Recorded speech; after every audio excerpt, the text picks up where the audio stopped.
Manoel works as a data scientist in a small bank and he loves his job. Once his boss came and she said, Manoel, we need to develop a new credit scoring model for companies. Please do that. And Manoel started thinking, what is a credit scoring model? He searched on the internet and here is what he found. Lenders use credit scores to help determine the risk involved in making a loan, the terms of the loan and the interest rate. The higher the score is, the better the terms of the loan. Let us help Manoel in creating the scoring model. When we talk about model creation, we usually talk about the following steps: mining and gathering available information, variable selection, assigning weights, training the model, scoring, validating, scaling, and finally deploying the model into production. In this video, we will mainly focus on mining and a little bit on variable selection.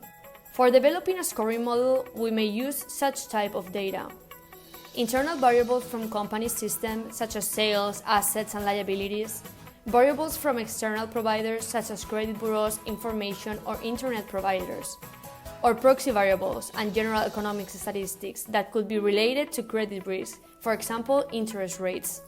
The first phase in the model development requires a critical view and an understanding on the variables and a selection of the most significant ones. Failure to do so correctly can hamper the model's efficiency. Manoel decided to train his new credit scoring model with data from a big and stable company such as Google. He gathered some internal data from Google's income statement and balance sheet. He got a data frame like this. He used not only the latest data, but also the historical one. It is mandatory in order to calculate ratios such as moving average, which will be needed in further steps. Then he combined variables into 4 ratios: activity, liquidity, solvency, and profitability. The first one is sales divided by average total assets. The second one, current assets divided by current liabilities. The next one is calculated by dividing total liabilities by total shareholders' equity. And the last one, dividing net income by average total assets. Here is what he got. Afterwards, Manoel used Panda data readers to scrape stock prices from Google for the last 5 years.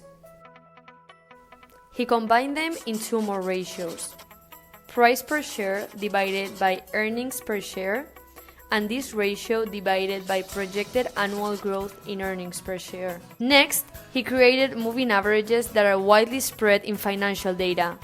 The direction and slope of moving average lines inform investors about the relationship between historical data values and present data values. Finally, he looked for proxy variables. Including variables such as this improves the model's prediction power.